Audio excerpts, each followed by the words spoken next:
جو لباس اس کے اوپر ہوتا ہے وہی کافی ہوتا ہے، اسی لباس کے ساتھ اللہ کی بارگاہ میں حاضر ہوتا ہے۔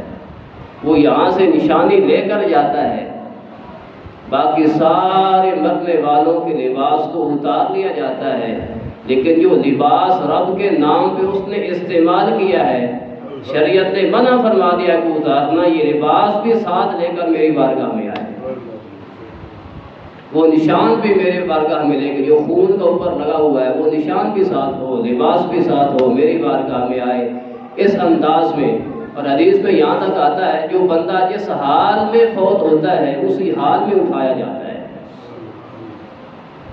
اس لیے حدیث پاک ترمذی شریف کی حدیث پاک ہے، میرے آقا نے فرمایا یہ بندہ جو لبیک لبیک تلبیہ کہتے ہوئے حج کے دوران فوت ہوا ہے، حج کے دوران تلبیہ کہتے ہوئے زبان پہ یہ الفاظ ہیں، لبیک اللہم لبیک لا شریک لک لبیک ان الحمد والنعمت لک لا شریک لک لبیک، یہ صدائیں بلند کرتے ہوئے دنیا سے جا رہا ہے۔ محبوب نے فرمایا یاد رکھو جب یہ رب کی بارگاہ میں ہوگا تو یہی ترانہ اس بندے کے زبان پہ ہوگا،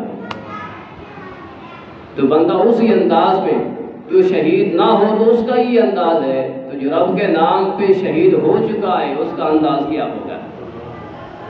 اور جب دفن کرنے کی صورتحال پیش آئی تو میرے محبوب تو عالم صلی اللہ تعالیٰ علیہ وسلم ترتیب کے ساتھ فرماتے، یہ دیکھو علم حافظ قرآن کون ہے، علم حافظ قرآن کون ہے؟ شہادت تھوڑا درجہ ہے، کتنا درجہ ہے، رب کا دیدار اس بندے کو نصیب ہو جاتا ہے، ہمیں تو پتہ نہیں چلتا لیکن اس بندے کو اللہ تلوار کے سائے کے نیچے اپنا دیدار عطا فرما رہے ہیں۔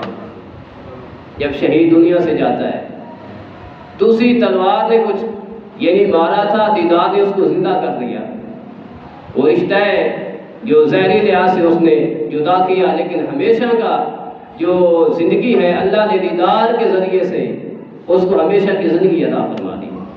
تو مطلب یہ نکلا دیدار کے ذریعے ہمیشہ اللہ زندگی عطا فرما دیتا ہے۔ جن کو دیدار نصیب ہو جائے اپنے رب کا یہ مقام اللہ عطا فرمائے تو اس کو اللہ تعالیٰ بے مثال حیات جاویدانی عطا فرما دیتا ہے۔ تو یہ شہید کا درجہ ہے، شہید کا درجہ کوئی کم تو نہیں ہے، لیکن پھر بھی میرے محبوب نے فرمایا یہ بتاؤ ان میں سے حافظ قرآن کون ہے؟ یہ ہے حافظ قرآن کا درجہ۔ شہیدوں کے اندر بھی دیکھا جا رہا ہے کہ حافظ قرآن کون ہے، شہید بھی ہو حافظ قرآن بھی ہو تو کتنا مقام اس بندے کا ہوگا۔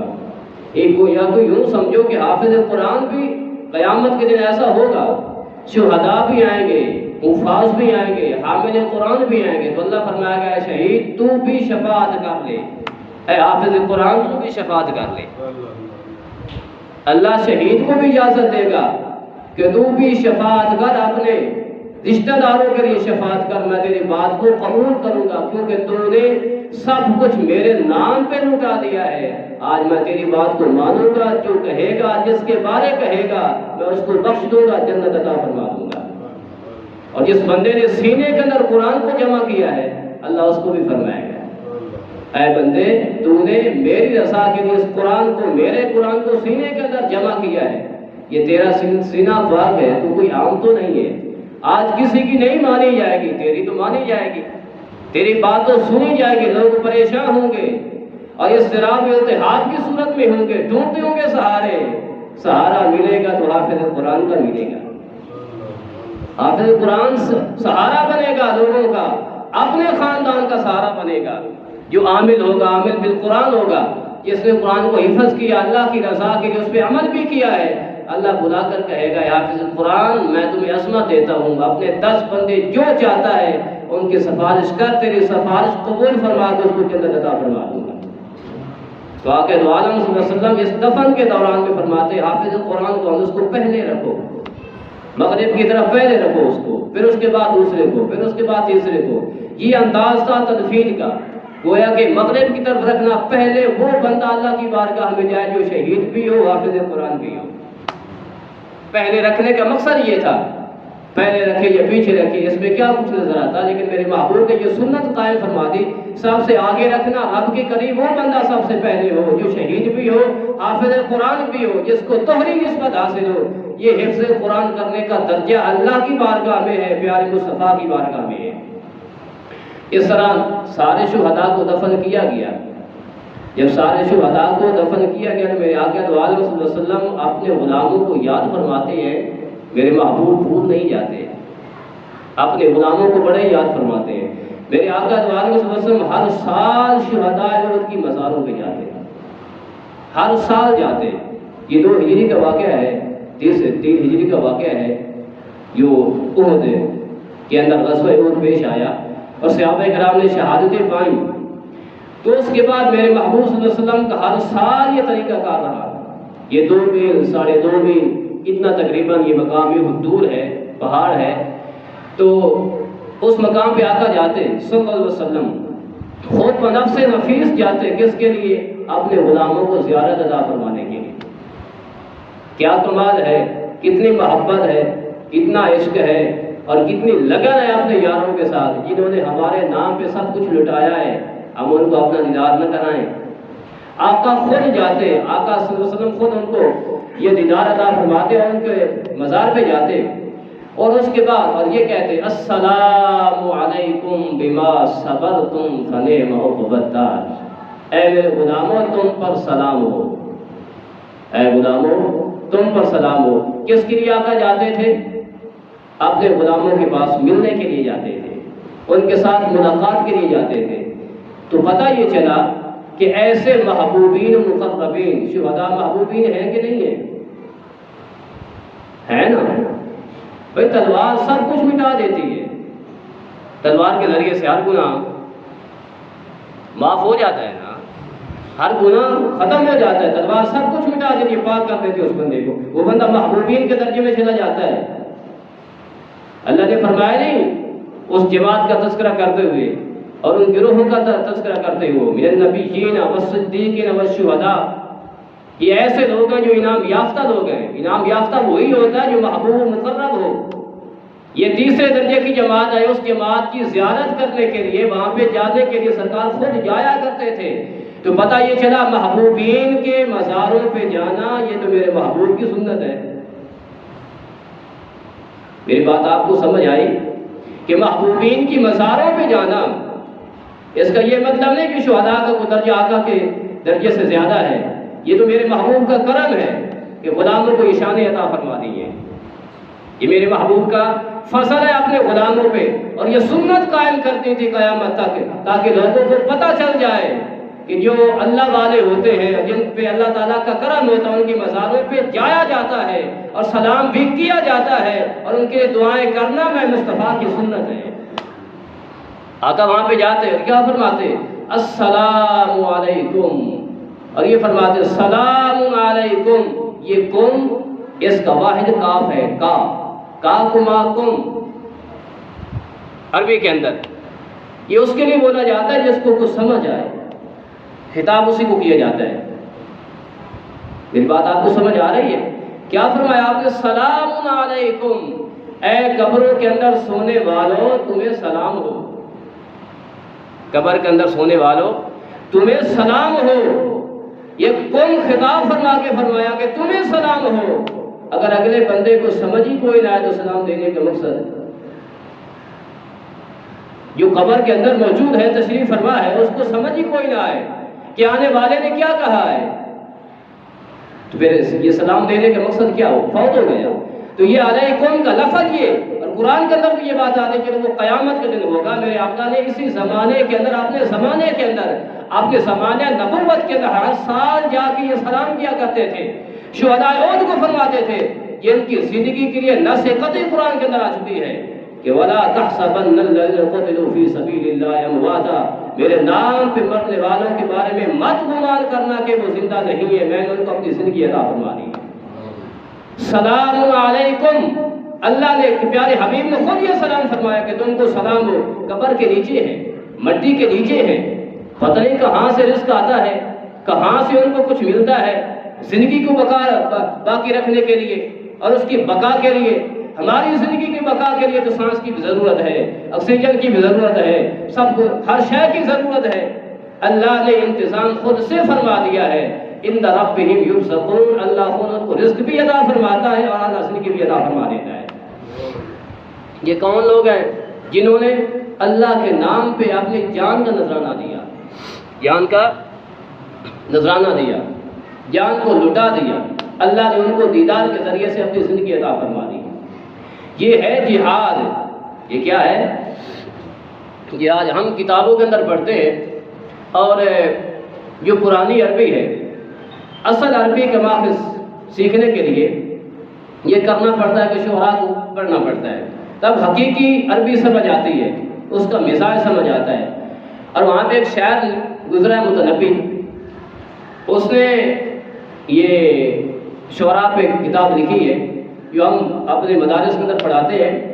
وہ اسی ایک بندہ وہ ہے جو مر جاتا ہے، اپنی جان کا نذرانہ پیش کرتا ہے، اس کے ساتھ مثال دیتے ہوئے کہا، شاید میری بات آپ کو سمجھ آ رہی ہو، میری بات آپ کو، وہ کہتا ہے ان القتیل مدرجم، ان القتیل مدرجم بدموعہ مثل القتیل مدرجم بدمائہ۔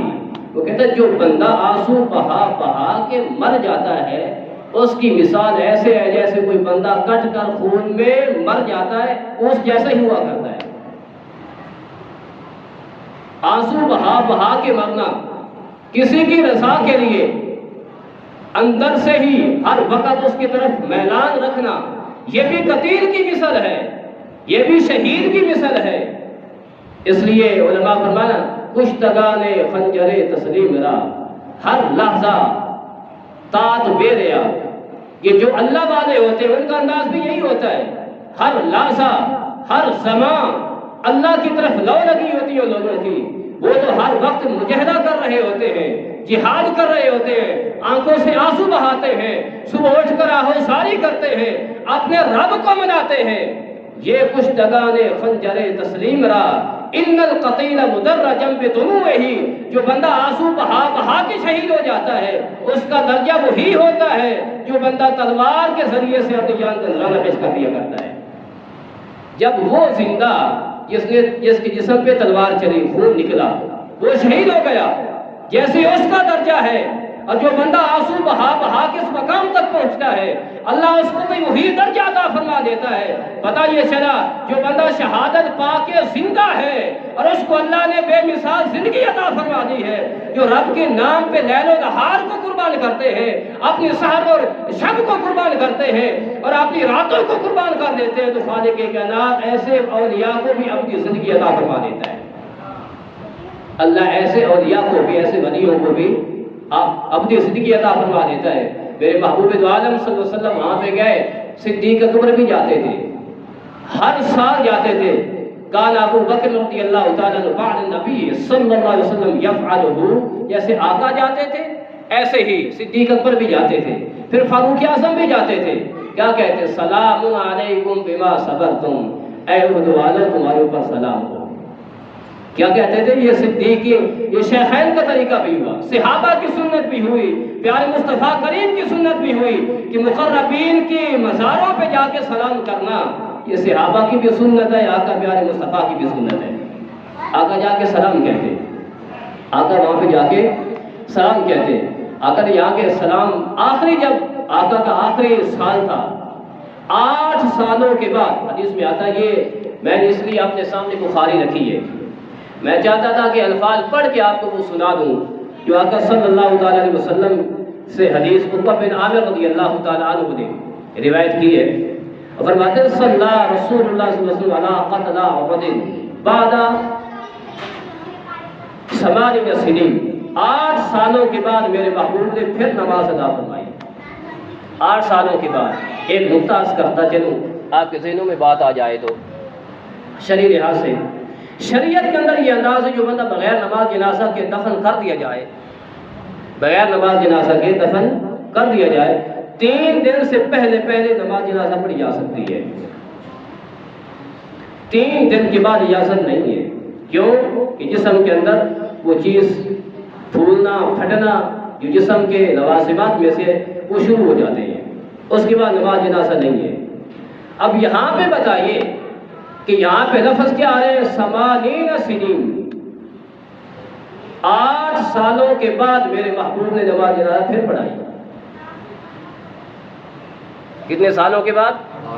8 سالوں کے بعد آقا دو عالم صلی اللہ علیہ وسلم، یہ بخاری کے لفظ ہے، 8 سالوں کے بعد میرے محبوب نے آ کے نماز جنازہ پھر پڑھائی۔ پہلے بھی ہو چکی تھی، پہلے بھی ہو چکی تھی، پھر دوبارہ میرے محبوب نے، یہاں پہ الفاظ ہیں اس مقام پہ، اور یہاں پہ حدیث بخاری کے 3 مقام میں، پہلی جلد کے اندر بھی، دوسری جلد کے اندر بھی، 2 مقامات پہ حدیث پاک آئی ہے، اور ویسے آگے پیچھے بھی حدیث پاک جو میرے مطالعہ کے اندر یہ بات آئی، تو آقا دوسرے روایت کے اندر یہ ہے کہ ایسے فصلہ علی احدہم صلاتہ علی المیت، جیسے ایک مرنے والے پہ صلاۃ پڑھی جاتی ہے، ایسے میرے آقا نے نماز جنازہ پھر دوبارہ پڑھا۔ اب یہ نماز جنازہ کا تکرار تو نہیں ہے، میرے محبوب نے دوبارہ پڑھا دی ہے، یہ میرے آقا کا اختیار ہے۔ نماز جنازہ دوبارہ نہیں ہوتی، یہ دعا ہے، اس کے اندر تکرار نہیں ہوتا، لیکن یہ میرے محبوب کا اختیار ہے کہ دوبارہ میرے محبوب نے 8 سال کے بعد نماز جنازہ ادا کروائی۔ جیسے عام مرنے والے پہ نماز جنازہ پڑھی جاتی ہے، آقا وہاں پہ تشریف لے گئے، عرض یہ کرنا چاہ رہا تھا 3 دن کے بعد نماز جنازہ نہیں ہوتی، پڑھنے کی اجازت نہیں، کیونکہ جسم کے اندر فساد آ جاتا ہے۔ میرے محبوب نے 8 سالوں کے بعد شہداء احد کی نماز جنازہ پڑھی۔ کچھ بات سمجھ آئی؟ 8 سال کے بعد میرے محبوب نے نماز جنازہ پڑھائی، اور وہ شہید جو اللہ کے نام پہ شہادت پا چکا تھا، اور شہداء شہادت پا گئے، ان کی عظمت اور شان یہ تھی کہ خالق کائنات نے زندگی بھی عطا فرمائی اور جسم کو سلامتی بھی عطا فرما دی ہے۔ بھائی شہید کا درجہ یہ ہے کہ شہادت پانے کے بعد اس کا جسم سلامت ہے۔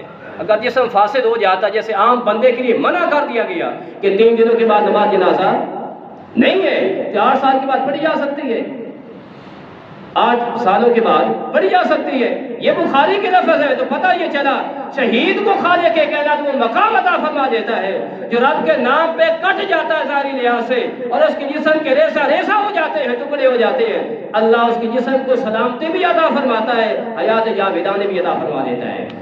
اب یہ بتائیے کہ شہید کا درجہ زندہ ہے یا نبی کا درجہ زندہ ہے؟ اعلیٰ ہے۔ شہید کا درجہ اعلیٰ ہے یا نبی کا درجہ اعلیٰ ہے؟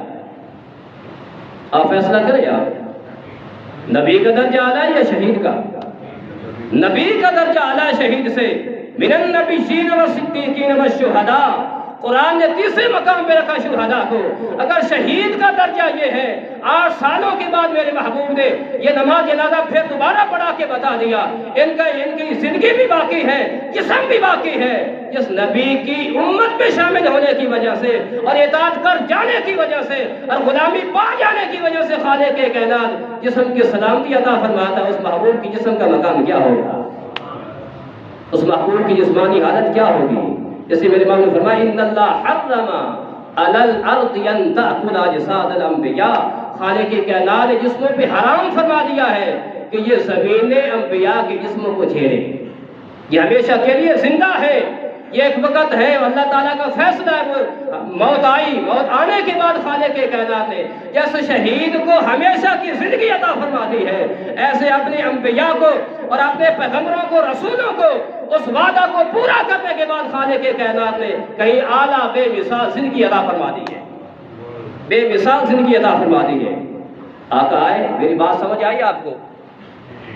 اس طرح خالق کائنات کے پیارے حبیب نے شہداء کی، اور آقا آگے فرماتے ہیں وہاں پہ آئے، پھر ممبر لگایا گیا، پھر وہاں پہ ممبر، یہ لفظ ہے میرے آقا ثم طلع المنبر، یہ لفظ ہے پڑھنے کے بخاری کے، بے عشق نبی جو پڑھاتے ہیں بخاری، آتا ہے بخاروں نے بخاری نہیں آتی، یہ لفظ بخاری کے ہیں جو میں آپ کے سامنے عرض کرنا چاہ رہا ہوں۔ طلع المنبر، ممبر وہاں پہ لگایا گیا، کہاں پہ؟ مدینہ میں نہیں، مقام احد پہ لگایا گیا، احد میں ممبر لگایا گیا۔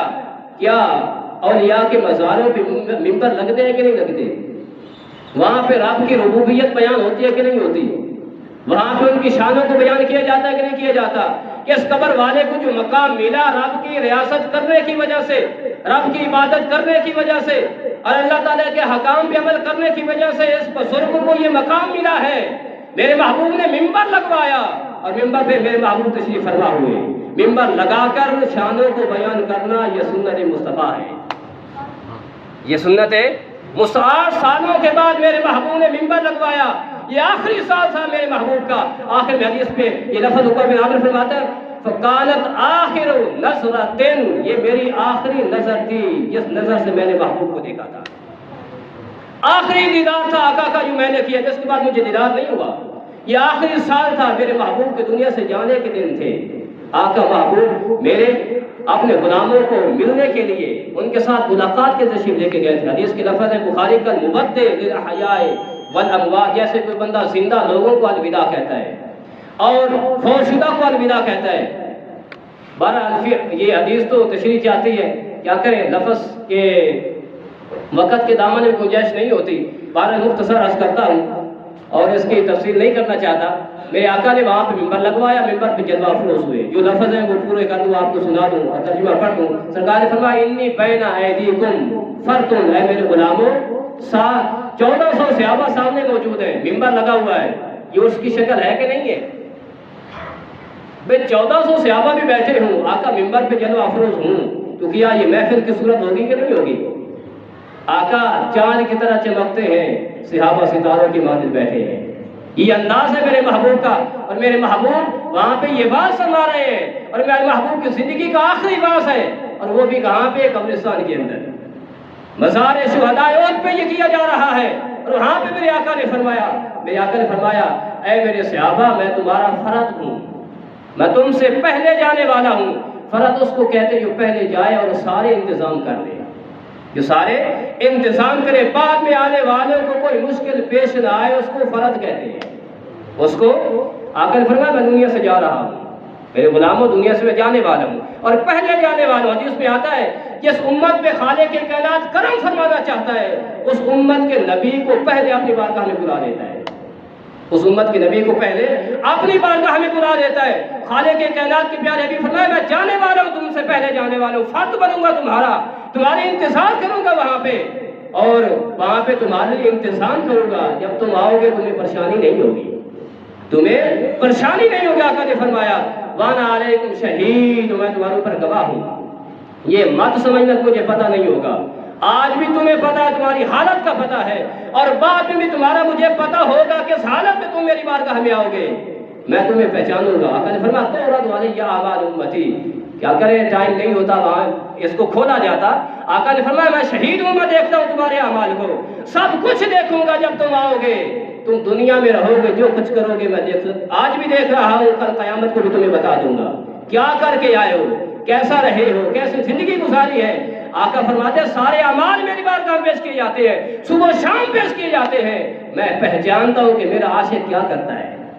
آنا شہید علیکم، تمہارے اوپر گواہ ہوں۔ آقا نے فرمایا فإن موعدکم الحوض، اور میں تمہارے ساتھ وعدہ کر کے جاتا ہوں تمہارے ساتھ میری ملاقات میرے حوض پہ ہوگی، حوض کے ساتھ تمہارے ساتھ ملاقات کروں گا۔ اور حوض کی بڑی شان، آقا نے فرمایا جو میرے حوض سے پی لے گا پانی وہ کبھی پیاسا نہیں ہوگا، اس کو اللہ جنت عطا فرما دے گا۔ حضرت انس بن مالک نے فرمایا یا رسول اللہ، عرض کی یا رسول اللہ میں کہاں پہ ملوں آپ کو؟ آقا نے فرمایا میزان پہ ہوں گا، میزان پہ ہوں گا، حوض کوثر پہ ہوں گا، جہاں پہ تولا جائے گا، اور وہاں پہ میرے ساتھ ملاقات کر لینا، جہاں پہ میرے غلاموں کو ضرورت ہوگی وہاں پہ میں مصطفیٰ کریم وہاں پہ موجود ہوں گا۔ آقا نے فرمایا آگے فرمایا وَإِنِّي لَأَنْصُرُ، آقا نے فرمایا میں یہاں پہ کھڑا ہوں، کہاں پہ؟ مدینہ کی سرزمین پہ، ساتھ مقام روز پہ کھڑا ہوں، اور کس کی خبر دیتے ہیں میرے آقا؟ آقا نے فرمایا اِنِّي لَأَنْصُرُ إِلَى الْحَوْضِ، الآن یہاں پہ کھڑے ہو کر اپنے حوض کو دیکھتا ہوں، یہاں پہ کھڑے ہو کر اپنے حوض کو دیکھ رہا ہوں۔ میرے مصطفیٰ کریم کے نصر کا کمال کیا ہے یہ کون بتاتی ہے؟ بخاری بتاتی ہے۔ اتنا دور سے دیکھ لینا میرے محبوب کا اور مستقبل کی خبر دینا، اگلی خبر سنو میرے آقا نے کیا فرمایا۔ آقا نے فرمایا لا خاف علیکم ان تشرکوا بعدی، یہ آخری زمانے کے اندر میرے محبوب نے اپنے غلاموں کو یہ بتا کے گئے اے میرے غلاموں لا خاف علیکم ان تشرکوا بعدی، مجھے کوئی خوف نہیں کہ میرے بعد تم شرک کرو گے، یہ بات سمجھ لینا اور ذہن کے خانے میں بٹھا لینا۔ میرے محبوب نے کیا فرمایا لا خاف علیکم، ہمیں زیادہ پتہ ہے ہمارے محبوب کو زیادہ پتہ ہے، اور قیامت تک کے لیے میرے محبوب نے فیصلہ فرما دیا لا خاف علیکم، تمہارے اوپر مجھے کوئی خوف نہیں ہے، ہم سے تو کئی درجے صحابہ بہتر تھے، وہاں پہ شرک والی تو بات ہی کوئی نہیں، وہ صورتحال ہی نہیں ہو سکتی، توہم ہی نہیں ہو سکتا، نہ خیال کیا جا سکتا ہے۔ آقا نے قیامت تک خبر دی پوری امت کو، فرمایا لا خاف علیکم، یہ بخاری ہے، کیا ان تو شرک بعدی، میرے بعد شرک نہیں کرے گی میری امت، اس کے اندر شرک نہیں آئے گا۔ اب خود فیصلہ کریں کہ جب سرکار فرمایا کہ میری امت میں شرک نہیں ہوگا، اب مشرک کہاں سے آ گئے، کہاں شرک ہوا، کہاں یہ صورتحال پیدا ہوئی؟ آقا نے خود خبر دے دی ہے، میری بات نہیں ہے، میری بات ہے تو اس کو پھینک دو دیوار پہ، مار دو اس کو۔ آقا نے خود فرما دیا لا خاف علیکم ان تشرکوا بعدی، اے میرے پاس بیٹھنے والوں اگلے بندوں کو بتا دینا، یہ پیغام پہنچا دینا، میں تمہیں بتا کے جا رہا ہوں، ایسا مکمل مستقل عقیدہ دے کے جا رہا ہوں، میرے آقا نے فرمایا، اور ایسا ستھرا و صاف کر کے جا رہا ہوں۔ آقا نے فرمایا میرے بعد کوئی شرک نہیں کرے گا، کوئی مشرک نہیں بنے گا، لیکن کس بات کا خوف ہے کہ تمہارے بعد آنے والے میرے صحابہ، تمہارے بعد آنے والے دنیا پرست ہو جائیں گے، دنیا پرستی ہوگی، دنیا کے پیچھے پڑ جائیں گے اور دنیا کمائیں گے، یہ بات اس بات کا خوف ہے، جس کا ڈر تھا آقا نے ظاہر فرما دیا، جس کا ڈر نہیں تھا آقا نے فرمایا لا خاف علیکم ان تشرکوا بعدی، قیامت تک کی خبر میرے محبوب نے فرما دی، اب اس امت میں کہیں شرک نہیں ہو سکتا، یہ آقا نے فرما دیا۔ ہمیں تو اس بات پہ عقیدہ ہے، یقین ہے، ہمارا ایقان اس بات پہ ہے، ہمارا تب تک ایمان ہوتا ہی نہیں ہے، آتا ہی نہیں جب تک بندہ اپنے نبی کو سچا نہ سمجھے۔ ہم تو دل سے، دل کی گہرائیوں سے اپنے آقا کو سچا سمجھتے ہیں، کیونکہ ان کی صداقت کا اعلان قرآن نے فرما دیا ہے، ہم سچا مانتے ہیں۔ آقا نے فرمایا کہ میری امت میں شرک نہیں ہوگا، ہم کسی کو مشرک نہیں سمجھتے، آقا نے ساروں کو پاک فرما دیا ہے، آقا سارے کو پاک کر کے گئے، اور ایسا فضان اور ایسا طریقہ دے کے گئے کہ آقا کے غلام دنیا کے اندر یہ طہارت کی خیرات بانٹتے رہے اور بانٹتے رہیں گے، اور قیامت تک دنیا والوں کو پاک کرتے رہیں گے۔ دعائے خالق کائنات عقیدہ حق کا پہ رہنے کی توفیق عطا فرمائے۔